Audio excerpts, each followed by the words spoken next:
नमस्कार साथियों, जय हिंद। आइए आज हम लोग एक पजल क्वेश्चन को सॉल्व करते हैं। और पजल को सॉल्व करने का मैं बिल्कुल मैजिकल ट्रिक आपको बताऊंगा कि इस तरीके का अगर पजल आपके सामने आता है उसको हम कैसे आसानी से कर सकते हैं। अभी देखिए, पहले इसको हम लोग पढ़ते हैं। पढ़ने में ही आपको समझ में आएगा कि ये है क्या चीज। देखिए, एक यहाँ पे निर्देश दिया गया है कि ए बी सी डी एवं E P Q R S T के पुत्र हैं, परंतु इसी क्रम में नहीं है। सूचना के आधार पर अब आपको मिलान करना है। ये जो सूचना यहां से दी हुई है, इस सूचना के आधार पर आपको इसको मिलान करना है। चलिए सूचना देख लिया जाए। सूचना क्या है? कह रहा है Q जो है बी या सी की मां नहीं है। सबसे इंपॉर्टेंट बात इसमें यह है कि अगर आप लोगों ने ये कॉमा को भी देखने में अगर गड़बड़ी कर दी तब भी क्वेश्चन आपसे बनने वाला ही नहीं है, कितना भी आप तरीका लगा लीजिए। चलिए देखते हैं ये Q के बारे में बात कही जा रही। कह रहा है Q जो है बी या सी की मां नहीं है। फिर कह रहा है ए या ई की मां टी नहीं है। आगे आ जाइए। फिर कह रहा है सी आर का पुत्र नहीं है, ई क्यू या एस का पुत्र नहीं है, तथा इसकी मां आर अक्षर से प्रारंभ नहीं होता है। मतलब उसकी मां का नाम आर अक्षर से भी प्रारंभ नहीं होता है। फिर कह रहा है ए की मां क्यू या आर नहीं है, तो एस का पुत्र कौन है आपको यह बताना है। फाइंड करना है एस का पुत्र कौन होगा, ये आपको यहां पे बताना है। अब ये दोस्तों जब आपने पढ़ा होगा, इसमें सबके बारे में तो ही कह दिया कि फलाना फलाने का नहीं है, वो उसका नहीं है, तो आखिर है कौन किसका, यही नहीं समझ में आ रहा है। इसी को सॉल्व करने का एक मैजिकल ट्रिक मैं आपको बताता हूं। जब भी कभी इस तरीके का आपको ऑप्शन मिल जाए, देखिए हर पजल को सॉल्व करने का एक अपना अलग से पैटर्न होता है। इस तरीके का जब पजल आएगा, इस तरीके की पजल को सॉल्व करने का सबसे इजी तरीका क्या है वो देख लीजिए। क्वेश्चन वही है आपके सामने, बस मैंने इसका एक तरीका यहां पे आपको दिखाया कि इस तरीके से आपको करना कैसे। ये इस तरीके का आपको एक फॉर्मेट बना लेना है। मैं बार बार आपको बता रहा हूं, हर पजल को सॉल्व करने का तरीका अलग होता है, फॉर्मेट अलग होता है। इस तरीके का अगर पजल आएगा तो इस फॉर्मेट पे आपको काम करना है। कैसे काम करना है? जैसे इसने कहा था ए बी सी डी एवं E P Q R S T के पुत्र हैं, मतलब P Q R S T के जो ये पुत्र हैं, ये ए बी सी डी हमको कंफर्म तो नहीं है, वो पी का ए बी सी डी में से कोई हो सकता है, क्यू का भी कोई हो सकता है, आर का एस का टी का कोई किसी का हो सकता है। लेकिन अब हम सॉल्व कैसे करेंगे देखिए। चलिए हम लोग कंडीशन को पढ़ना शुरू करते हैं। यहां पहली कंडीशन से शुरू करते हैं। कह रहा है क्यू बी या सी की मां नहीं है। क्यू जो है ये क्यू बी या सी की मां अगर नहीं है तो हम क्या करेंगे,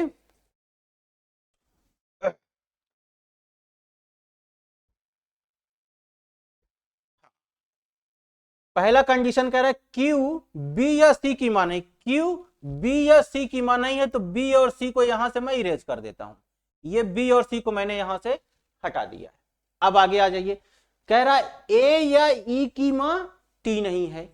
ए या ई की मां टी नहीं है तो यहां से ए हट जाएगा और यहां से ई हट जाएगा। ए या ई की मां टी नहीं है, यह भी कंफर्म हो गया है। अब आगे आ जाइए। कह रहा है सी आर का पुत्र नहीं है। आर का पुत्र कौन नहीं है? सी नहीं है। ये सी को भी मैंने इसके सामने से हटा दिया है। आगे आ जाइए। फिर कह रहा है ई क्यू या एस का पुत्र नहीं है। क्यू या एस का पुत्र कौन नहीं है? ई नहीं है, तो ई दोनों जगह से हटा दे रहा हूं। क्यू या एस का पुत्र नहीं है, ये यहां दोनों जगह से मैंने इसको हटा दिया है। आगे आ जाइए। कह रहा है तथा इसकी मां आर से भी प्रारंभ नहीं होता है, तो कह रहा है आर से भी आप ई को हटा दीजिए। ई को यहां से आर से भी मैंने हटा दिया है। अब क्या कह रहा है? प्रारंभ नहीं होता है। ए की मां क्यू या आर नहीं है। ए की मां क्यू या आर नहीं है तो ए को दोनों के सामने से हटा दिया जाए। इतना काम अगर आपने कर लिया आपका काम हो गया। अब कैसे करना है देखिए। अभी आपने देखा कि क्यू के सामने कौन कौन बच गया है। अब आपको मैं अलग कलर से ले लेता हूं। देखिए क्यू के सामने क्या बच गया है? डी बच गया है। इसका मतलब अगर डी यहां कंफर्म हो गया है तो अब डी और किसी का तो हो नहीं सकता है, इसलिए हर जगह से अब हमको डी को हटा देना पड़ेगा। ये डी को मैंने हर जगह से हटा दिया। ये बात कंफर्म हो गई है। और अगर डी का ये मामला कंफर्म हो गया है तो अब ध्यान से देखिए कि अब आपको दिखाई दे रहा है कि इसके आर के लिए ये बी बच गया है, और अगर आर का बी हो गया है तो अब हर जगह से हमको क्या हटा देना पड़ेगा? बी को हटा देना पड़ेगा। ये हमने अब हर जगह से बी को हटा दिया, क्योंकि बी अब और किसी का पुत्र तो हो नहीं सकता है, ये कर दिया मैंने। अब आ जाइए, आगे आ जाइए।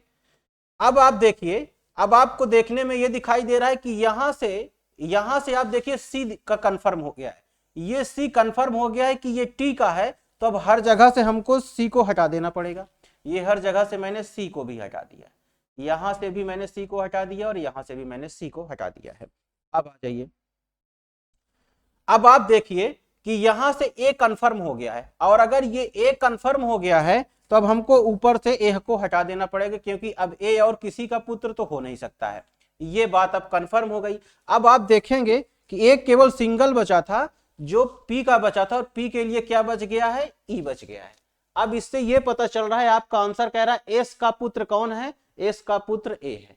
किसी का भी पूछेगा, पी का पूछे, क्यू का पूछे, आर का पूछे, किसी का भी पूछेगा, आप आसानी से इस तरीके से इसको कर सकते हैं। लेकिन जब इस तरीके का क्वेश्चन होगा, उसी में ये फॉर्मेट काम करेगा।